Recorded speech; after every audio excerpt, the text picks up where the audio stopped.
Mr. Vaibhav Singhal. He's Vice President Design, Elematic India. Vaibhav Singhal is civil engineering graduate from IIT Kanpur. He is having more than 13 years of rich experience in structural engineering for buildings and in BIM. He has designed various types of precast structures, villa, residential, commercial, office building, and cast in situ high-rise building. He has spearheaded the large-scale BIM project covering various design stages from concept design to construction stage. As a Vice President Design Elematic India, he is heading the building design team who provides structural engineering and complete BIM solution to customers globally. So today the topic will be precast solution for commercial office building and its cost advantage with respect to conventional construction. Over to you. In this particular presentation, my intent is to how to give more confidence in terms of that precast construction, how this can be easily utilized for all kind of projects.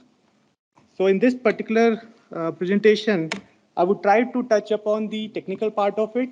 Also, I'll try to put some BOQs to it to give confidence that yes, it is at the same time commercially viable. So when we say commercial building, precast solution for commercial building, so basically any building which is not residential, I would call it as a commercial building because at the end of the day, from the precast perspective, it's a column beam structure. And solution in this kind of a commercial buildings, it has a similarity to it. So I'll just go to the next slide and the topic itself. So you can see that in this structural framework, whenever we talk about commercial building which are not residential, so they are very less infill walls. It's a more of an open structure where there are long spans for slab, long spans for beams, and that's the requirement from the project side. We are talking about span anything from 10 meter, 16 meter, 20 meter type of structure. The span will keep on increasing.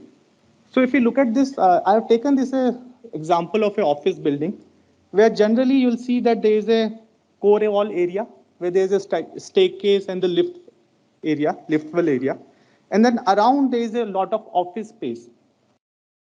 So in this core wall area, which will basically, again, we have to put this as an architectural requirement. At the same time, we are taking these elements as a shear wall system, where it will also act to stabilize the structure.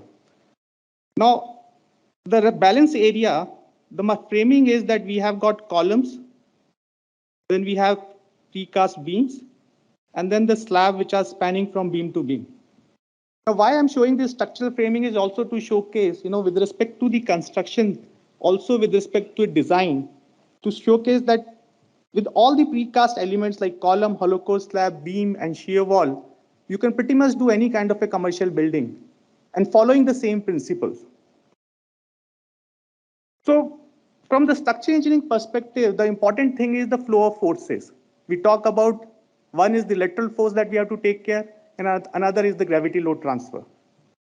So in a case of precast, we have a different elements which are responsible for load transfers. So if I talk about the central core, so central core, which is combination majorly is with the shear walls. These shear walls we are taking as a utilization to transfer the lateral force, or to basically to provide the lateral resistance. So the flow of all these shear walls are connected well with the diaphragm through the RCC topping. While my column beam structure, just to make it very simple, especially from the construction perspective, I can keep column beam connection as a pin connection. And these column beams will only be responsible for transferring the gravity load. So this, especially for a low-rise building, if I talk about 10-story, 15-story building, this system just keeping the column beam structure as a only gravity load transfer and central core as a lateral load resisting system, you're able to do any kind of a 10-15-story building. And even in high seismic areas like seismic zone 3 and 4, we are able to cater to this kind of a solution. So if you look at it, so how your structural scheme is that you have a precast column, which can be multi-story column, or it can be a single-story column. This will definitely depend on the crane capacity at site and the production facility capacity. Then we have a precast pre-stressed beam.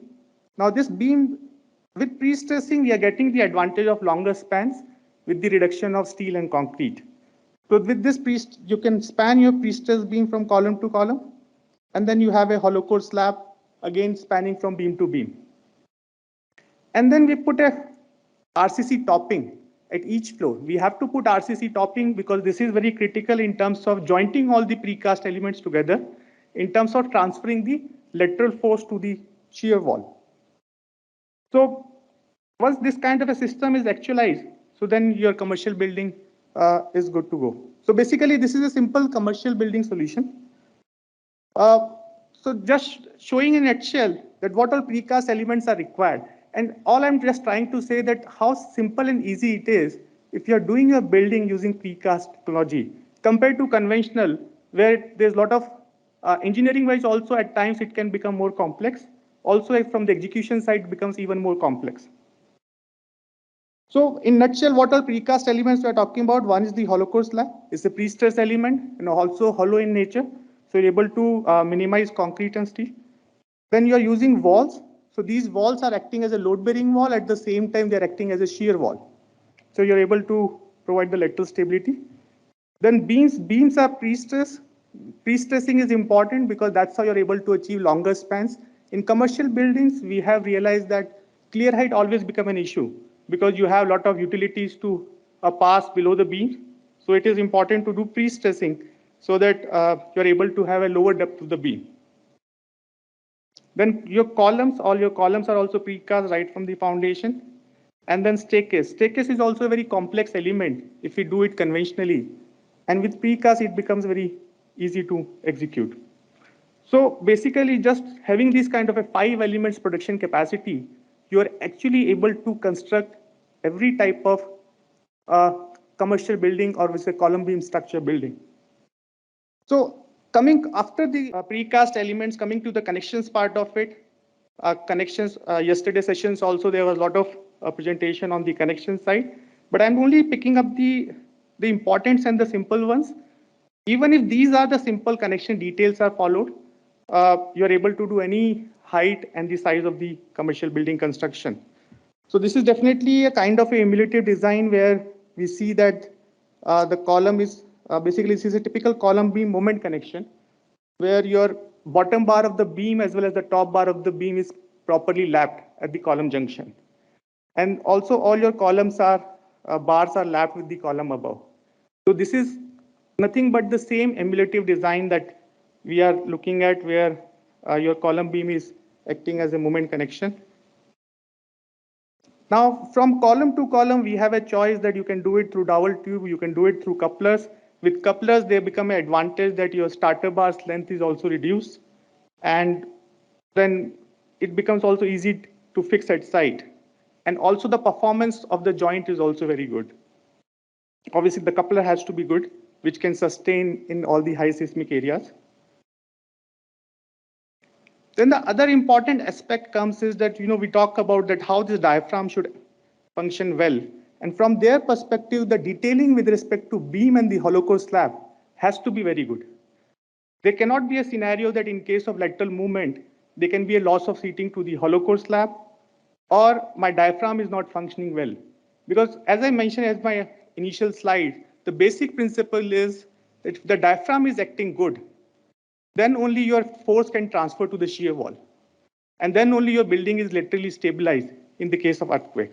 So these kind of some tying reinforcement which are given in our IS code also, that is also given in overseas codes, good detailing practices, if they are followed well, then you are able to achieve these kind of connection details, which will actually ensure that your slab is well connected with the beam, and then there is a good diaphragm action that is achieved and which is able to transfer the lateral load to the shear walls. The gravity load, we all understand that majorly the resting is happening through the ledge or the corbel. So the gravity load transfer is not a major challenge with respect to precast construction.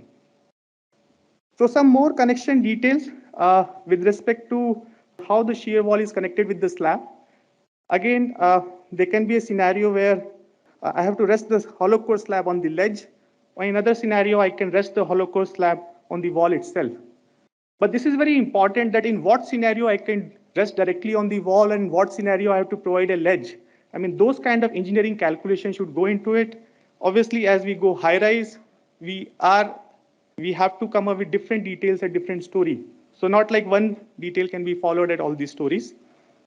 But important thing here is also that if this bare minimum kind of a tie reinforcement is provided, where wall is properly tied with the diaphragm, there is a sufficient tie reinforcement to take care the transfer of the forces from the slab to the wall, then this connection is good to go. So these are some of the connections from wall to wall and wall to slab. So far, just I wanted to highlight that, with the uses of precast concrete construction technique, definitely the construction methods are much more simpler than the way we do cast in situ construction. Now, if you look at it, what all steps to be followed in precast concrete? So you can understand that there is a off-site construction requirement, and then further there is some on-site activities happening. So just to divide this in a step-by-step process. So first process we are talking about that we have to produce all these precast element in a factory. The factory can be off-site or on-site. Then whatever elements are being produced in the factory, they have to be cured properly and stored properly. Now these elements are, if not produced properly in terms of all the dimensions and the tolerance, then you will definitely find challenges with respect to transportation and the installation also. So that is the activity at site that you are further transporting the elements and installing and finishing it. So these majorly like 5 to 6 steps that has to be followed. If they are sync and put it in the workflow very nicely, then there are no major challenges with respect to precast construction. It is actually will become kind of a children's game, like you're just fitting the Legos together at site. If it is designed properly, all the shop drawings are correct, then there is no challenge with respect to construction. It becomes a enjoyable activity of construction, which conventionally we see that is very painstaking. Now, this is just a photo of a project of one of our customer in Hyderabad. There was a, I think, question related to how high rise the building, office building has already been constructed. This is a 25-story above floor. So this is already like 100-story above. And then there are 3 or 4-story basements. So I'd say that this is already close to 110 and 120-meter building that is already constructed. You can see some site photos that our team has taken. So you can, from photos also, you can see that very few people are working at site. In such a massive construction, it's close to 2 million square feet construction happening in around 12 months' time. Now, in this kind of a construction, you can see that how very few people are working at site, and the principles remain the same. Like you have precast column, beam, hollow core slab, you put the topping, you move to the next floor. So this is also a photo where they are erecting the hollow core slab. So now the question comes that, why one should adopt precast. So this is like all I wanted to show initially, that how simple and easy it is to adopt precast solution in non-residential buildings. Now, why precast? So these kind of conventional construction photos that we are all familiar with. You have seen these photos all around. You can see the amount of work happening at site. So this used to be, I would say, probably a general photo 10 years back or 15 years back. Then within conventional construction also, there has been some formwork adoption. There has been some improvement with respect to how the end product quality is improved. So there has been good quality formwork utilized at site, but still the manpower requirement at site is not reduced. Even after, because all these activities are happening at site only. So still people have to work at site to set up this formwork. All the rebar labor is happening at site. All the huge amount of concreting is still being done at site. So there was some advantage in terms of reducing the construction timeline and some improvement in the quality, but still the project's speed is not increased as we are able to increase precast. So if I put in nutshell, uh, like some bullet points, why somebody should use precast construction. So there is no doubt that the precast construction is faster than the any conventional method of construction. It's a prefab technology. The same goes for structural steel construction as well. If somebody is adopting structural steel solution, there also there is a speed advantage. And we can safely say that your construction time would be reduced minimum by 50%.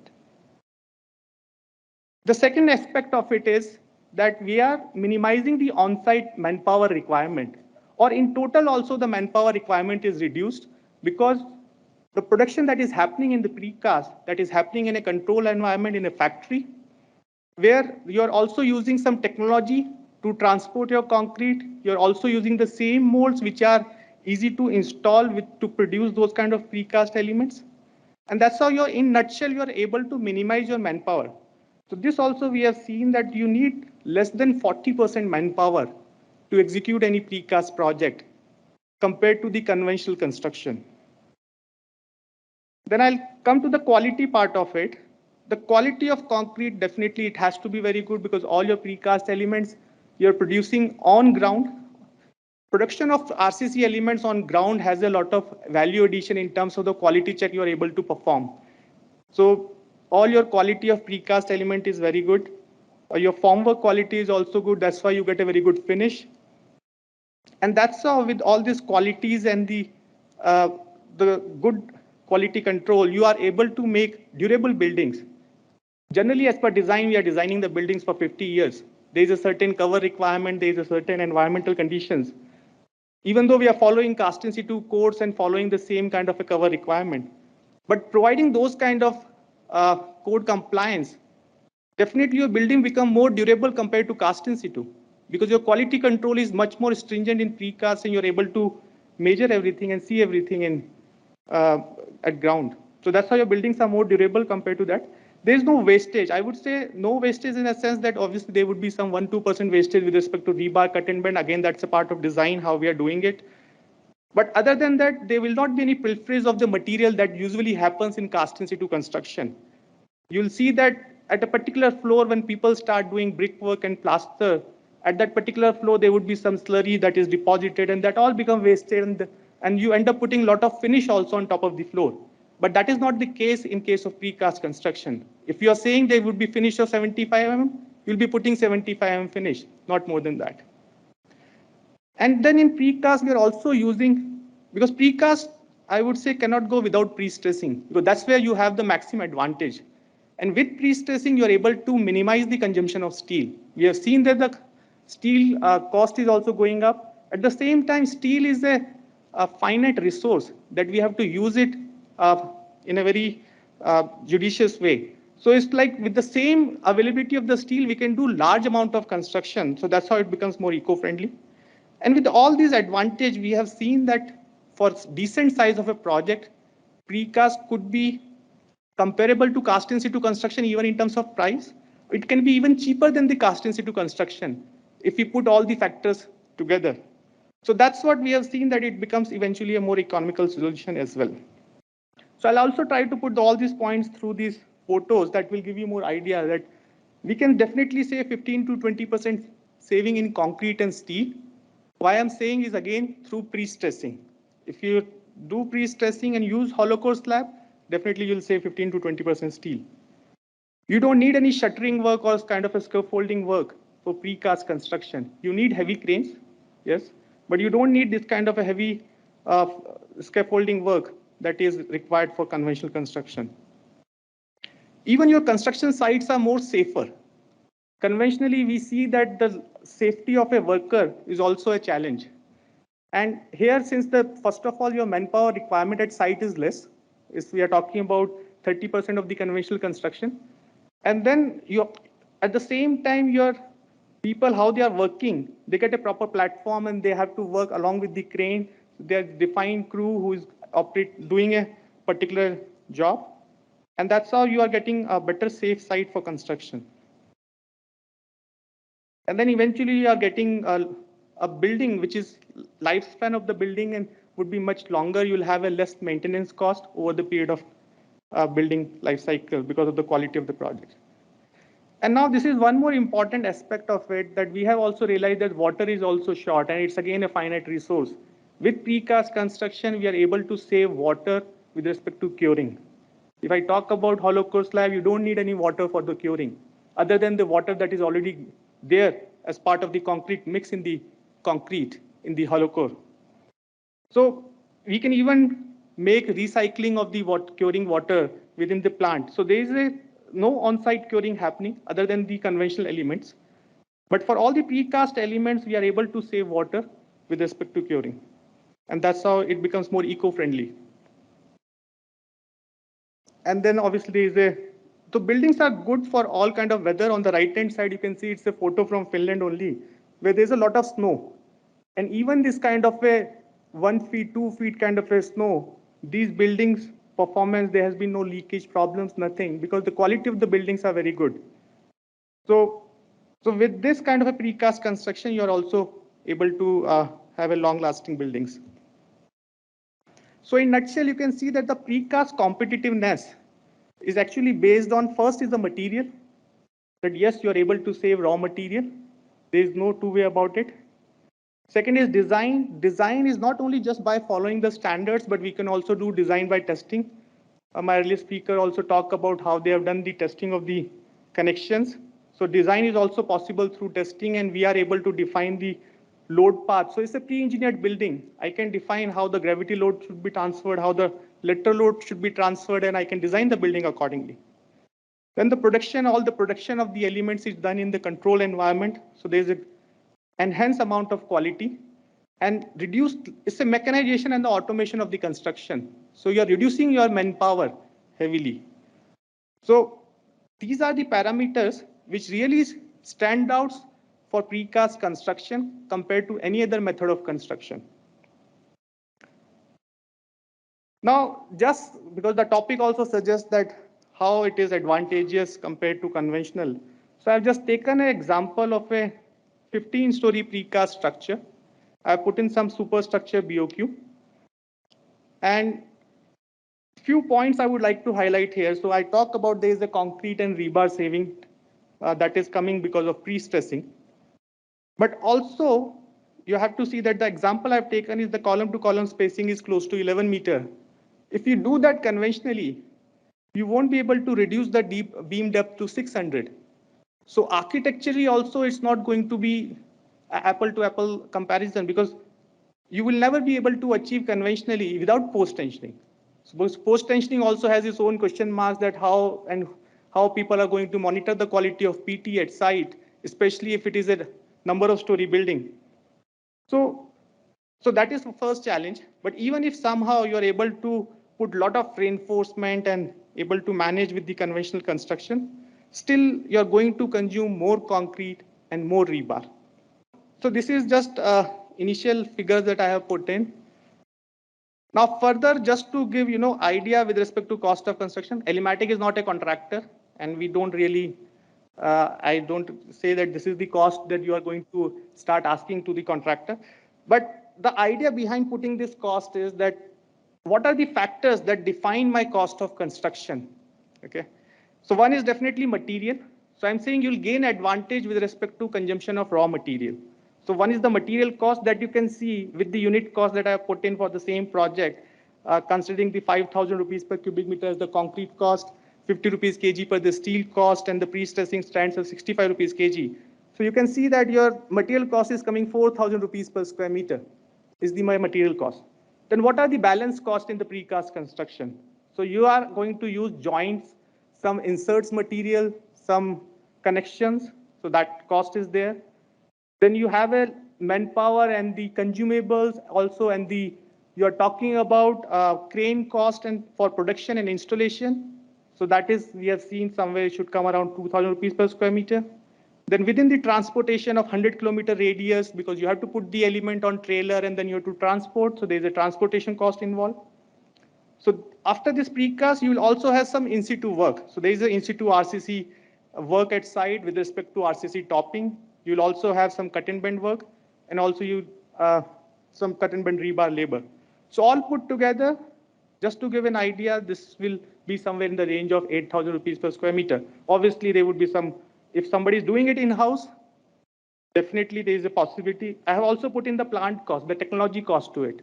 Considering that, okay, the plant is running for next 5 years minimum, so 1,000 rupees per square meter can also be taken for the plant site. So this is a figure that gives that even if somebody wants to think about precast construction, it's not like it's going to be 50% costlier or 100% costlier, it is always delta going to be 10-15% plus or minus, depending upon the size and these parameters that will define your. And the other advantage, definitely you're getting time and all these things. So if you start adding time, quality to the cost of it, then you'll always find that the precast construction is much cheaper than the conventional construction. This is the last slide of my presentation, just to highlight. Then again, there was a talk that what is the tallest building happening. We are designing a 43-story building. It's a 200-meter precast building that is coming up again in Hyderabad Zone 2. And in this building, the slab elements and the beam elements are starting right from the basement, right from the first story. Some of the columns starts from the second story itself. And then as we move up, all my shear walls also become precast. So in this 200-meter building, 80% of the concrete is precast, 20% concrete is cast in situ. And there it's a large development, 40 million square feet development. We are doing the target is 5 million square feet per year.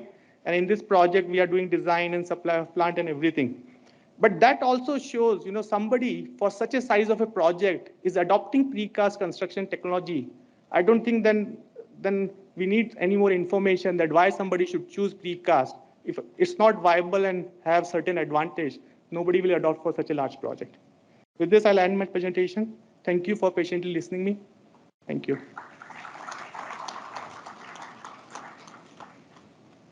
The floor is open for questions.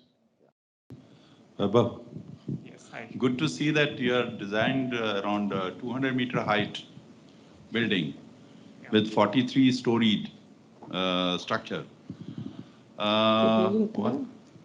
It is 43-story, Yes, isn't yes. it? So, taking into consideration such a height, do you feel, see, we are constructing the precast members and also erecting the same. Okay. Design perspective, it is fine. It is coming okay. But when you are erecting the things, and then how do you ensure the safety of it? Are you putting some sensors and other things to monitor that, yes, whatever you have designed is also functioning well when you are erecting it?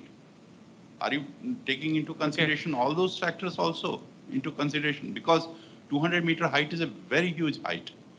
So, and especially precast, I have not seen that precast, so that's the reason I thought of speaking to you. Okay. Yeah, okay. If you can just suggest Yeah.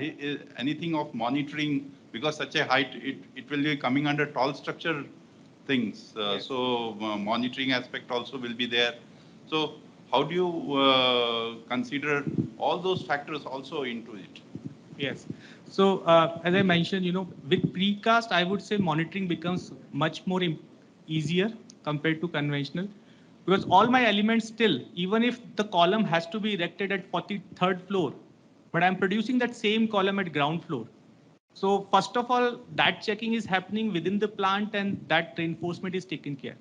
Now, what is to be checked at site is the connections part of it. And that's where, connections is again, we are keeping it very simple. I mean, the way, like it's majorly based on the coupler based connections details are there.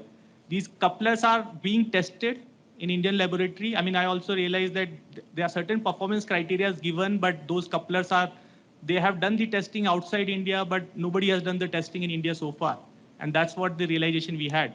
So we are making all the manufacturers also to test those couplers in India so that they can take any kind of a cyclic loading as well. So having said that, the only part we have to check at site is the connections part of it.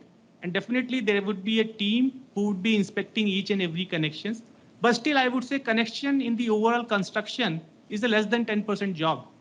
I mean, what you have to check is only the 10% part of it compared to if I see it with the conventional for the same 43-story building. Using the digital tooling to monitor these buildings? From the construction perspective, I mean, we have not reached to, because that construction is being done by the contractor, by the developer themselves. So monitoring by using the sensors and seeing the performance of the building. Once the building is completed, you want to see the performance of the building? Under construction. During the construction. Because see, because everything is precast. So it will depend upon the how it is performing actually. Because so much of so many couplers are there. Which coupler is failing? We don't know. Yeah. So How do you mitigate that type of risk in such type of buildings? Thank you. yeah, definitely. I mean, the amount of couplers are high in the columns, also in the walls. But as I mentioned, each coupler has to be checked when somebody is doing the grouting. So, but the inspection is limited only to the grout part of it and to the connections part of it. But as far as the element itself is concerned, we are also using, I mean, if I talk about the entire design workflow in the construction process in this particular project, so from day one, it is the BIM workflow that Shabir also talked about in the morning. From day one, all consultants are working on BIM platform. All the shop drawings are being extracted from the BIM platform itself. So that ensures that no element will basically not fit at site. There can not be any possibility. At the same time, all the utilities and everything is modeled in advance. So design-wise, whatever shop drawings we have given is more of a virtual construction. Now the next part of it is that from that virtual construction drawings, that production of the element should be done correctly. So that's one QC part of it that is done at ground. And then second part is the jointing of the elements. So that also has to be taken care of. Yeah, actually, I'm aware about this project. I'm Ujjwal Kunte from CQRA. So what they're planning is they'll be having RFID codes on each element, and they are going to have a tracking mechanism, mobile-based tracking mechanism. You know how those elements are being produced, the transportation, installation will be, tracked. So I think you're mentioning to that. After erection, Okay. whether it is performing in the way you have thought of during the design. Oh, so Yeah, strain gauges and other things. okay. So that whether the protections and all, everything and the bit pressures which are coming to it is in line with the what we have designed and how the structure is performing. So you're talking about structural health monitoring systems. Okay. So that Yeah, is up to so, them, Are you yeah, I planning mean, to put up? eventually once the building is completed, if we want to create a case study out of a live performance of the precast construction, yes, those kind of sensors can be put in. People can monitor if there is any failure happening anywhere in the connections.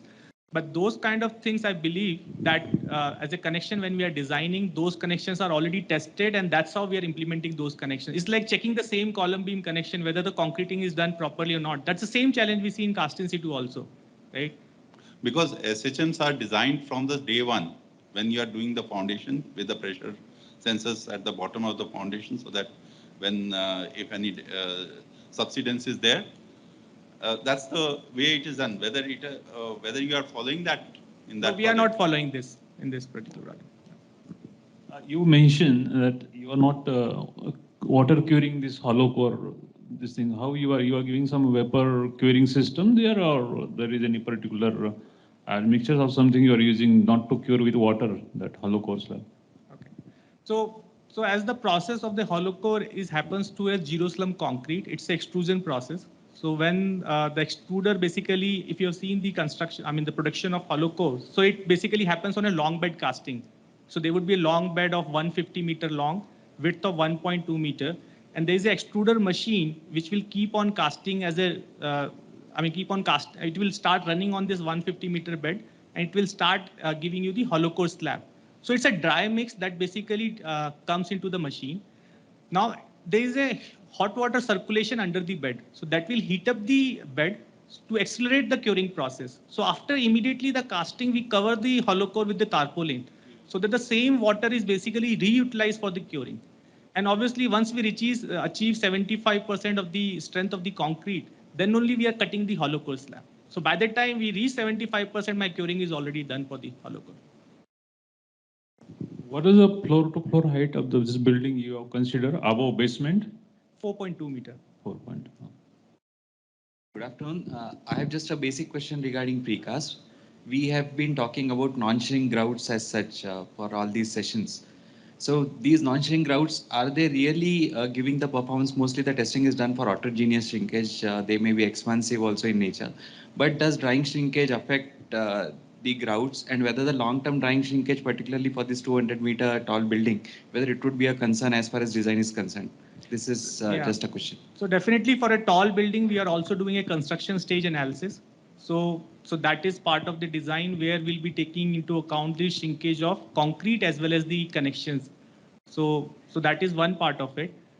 Coming to the non-shrink grout, so yes, I mean, the performance is definitely good because it's not like that they are not shrinking, but they definitely have a material which expand, and then that's how it counterbalance the shrinkage part of it.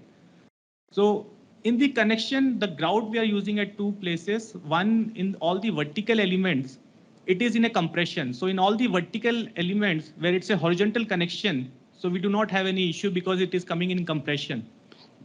And the other area we are using it in the couplers. Now in the coupler, this grout is again manufactured again in only specific for the couplers, so that eventually the coupler is behaving as a strong connection. So in no circumstances the coupler can fail. There will always be a yield happening in the bar itself. So that's a different type of, I would say, non-shrink grout that is being utilized in the couplers. And other than that, in the vertical connection, even if there is a shrinkage happening, that will not affect my overall structural stability of the building. That is more of a serviceability thing, in a sense that you'll see some hair cracks. That might lead to some kinds of a seepage and those kind of issues. But there also we put some kind of a reinforcement crossing through that area. So that takes care of even if this grout is not performing as per the requirement. Do we generally test the grouts for long-term drying shrinkage as such? Or generally it is only based on MTC, which is basically indicating that either it is an expansive grout or basically compensating for that shrinkage which is happening? So I would say that obviously this grout manufacturers, they would be in a better position to answer this question. But we definitely take the data from the grout manufacturers and we are relying on them. We have not asked so far the grout testing done again. But yes, for the couplers, we are having the testing done again. No, Yeah. actually, that been tested actually. Grouts get tested, yeah. Yes. For recycling and this thing, the grout are tested. It is not only the MTC has been followed. The proper this thing, this grout had been separate testing procedures for the grouts. Yes, yes. Yeah. So thank you very much. We had quite a good discussion and thank you for a nice presentation.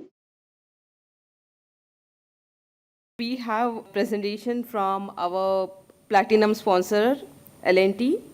So I would request Mr. Parijat Nahar to come on the stage and deliver the presentation. Thank you, Sucheta. And from behalf of Larsen and Toubro, I welcome you all to SEMCON 2021. Actually, it's a welcome change to be back to in-person events after 2 years of online meetings. Of course, there's a different flavor that comes out of meeting people in person and sharing knowledge. And it has been a very electrifying first two sessions, listening to real good points of view on the way the precast industry is developing in India.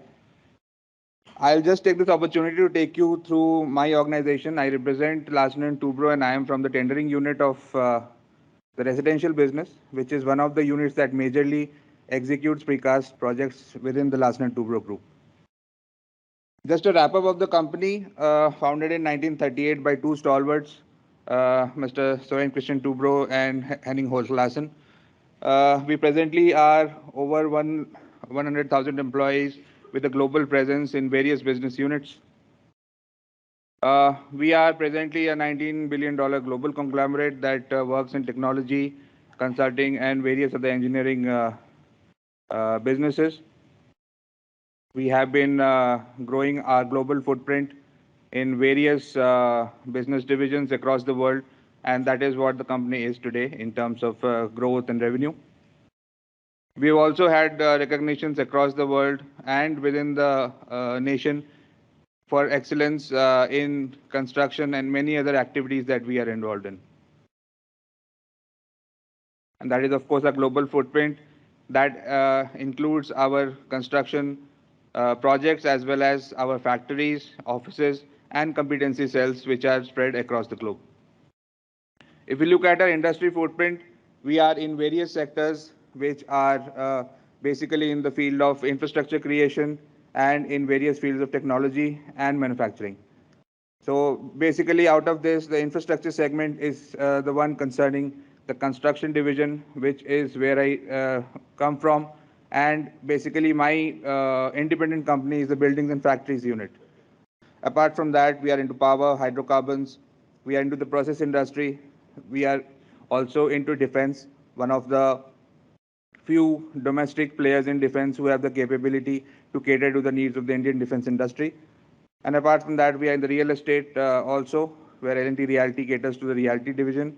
And then, of course, we are into finance and also information technology. So when we say L&T, we basically mean that we are large and we are also going tall. We have made many of the firsts, many of the largest, and many of the most prestigious projects across all segments of construction and infrastructure creation in the country and also abroad. So here you can see we are into hydel projects, we are into electrical substations, we are also building the Riyadh Metro. We are into smart cities, and we have developed the smart surveillance systems in many cities, including Mumbai, which was a very complex project. We have also built the largest steel plant in India. And that goes into the building segment itself, where we are looking to become large and tall also. We are building the super high rises that dot the high line of Mumbai today. Most of the towers that you would see if you drive through the Bandra-Worli sea link are built or are being built by Larsen& Toubro. If you look at the buildings and factories business, we are into various kinds of structures that includes airports, office complexes, hospitals, residential towers, educational institutions, public spaces, stadiums, and manufacturing facilities. So here you can see various malls that we have built across the country that includes the Seawood Grand Central in Navi Mumbai and a host of other international projects also. Apart from that, this is just to take you through a panorama of projects that we have built across the country and also abroad that are prestigious, complex, as well as serve needs of the various segments of the country. Of course, jewel in the crown is the Statue of Unity. That is the largest and the highest statue in the world today. Airports also, if you look at the major privatized airports that have been developed in the recent past, all of them have been built by Larsen& Toubro. That includes Delhi, Mumbai, Bangalore, Hyderabad, and Chennai. And of course, we have the Sohar and the airports in Oman, which we have also redeveloped and also rebuilt. If you look at the residential experience, we have been into residential townships as well as super high-rise towers in various parts of the country, especially in Mumbai. One of our recently completed projects is the ICC towers in Mumbai from Bombay Realty. And apart from that, we have done mass housing projects for the government and private sector in many places in the country.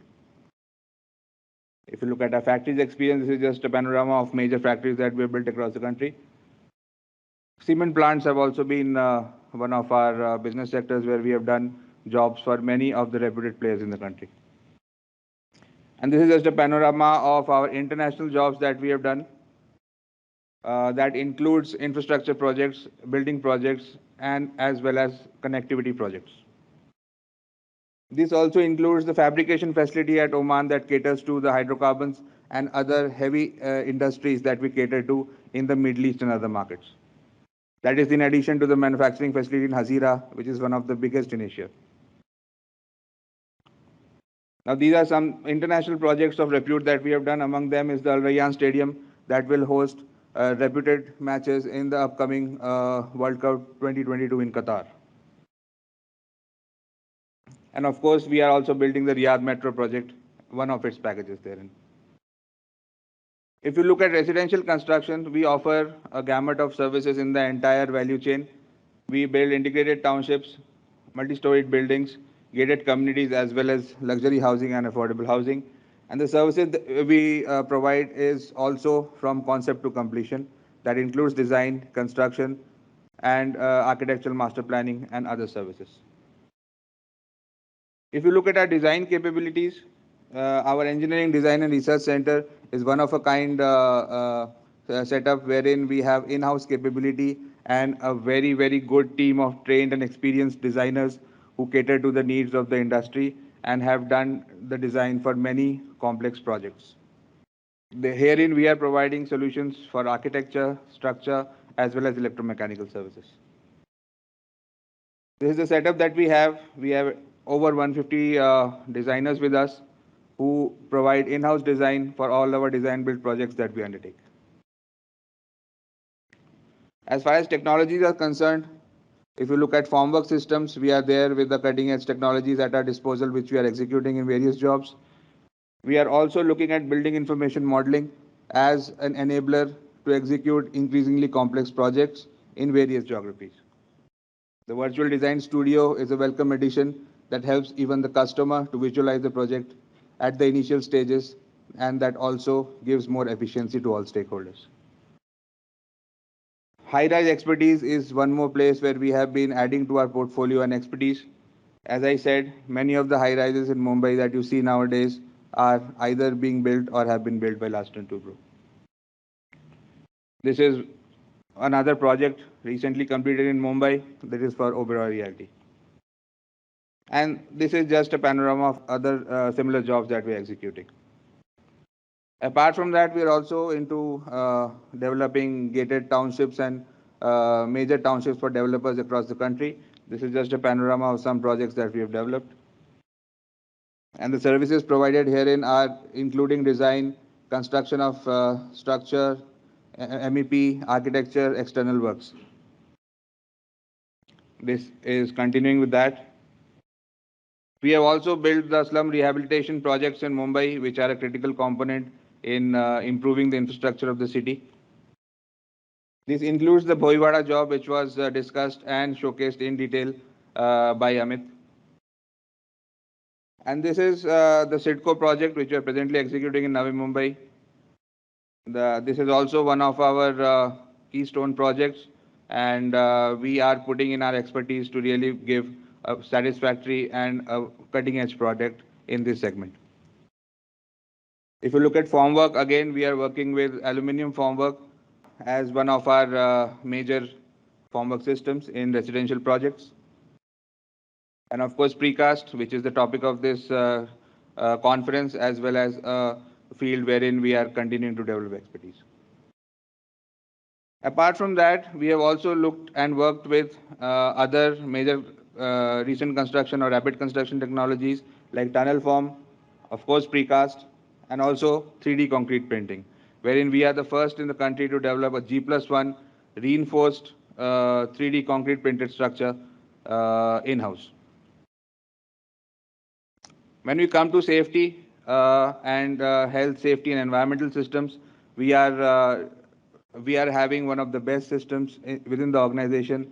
It is a structure wherein we follow all the international standards, and we have been awarded by the best in the industry for the performance that we have given at our projects. Safety is one of our utmost concerns.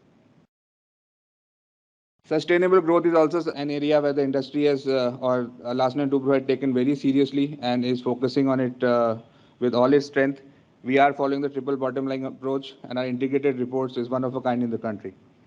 And we have also set ourselves sustainability milestones, which we are totally intent to achieve. If you look at our capability to develop and deliver green buildings as per various norms like IGBC as well as the GRIHA norms in India, this is what, in a nutshell, we have delivered as far as our building projects are concerned. And we continue to do that with our in-house design capability. Now, all these photographs that you are seeing are from our own campus in Chennai. So we are starting the good initiatives from our own backyard, and we continue to deliver similar products to all our customers also. So in a nutshell, if you look at our capabilities, we straddle the entire value chain. We'll give you all the services that are related to developing a contract and delivering it within time, with cost, and to the satisfaction of all stakeholders. Digitization is something which, again, the organization is focusing very seriously on. And we have put in place and are developing a host of tools that at one time make the construction more efficient, and together with that, they also add value to the project, and they are creating a database that will help us to make construction a better place, a more efficient place to work with as we go ahead. So this is from me and from L&T. Thank you for your time, and I hope I interact with, or L&T continues to interact with all of you and with the industry. Thank you.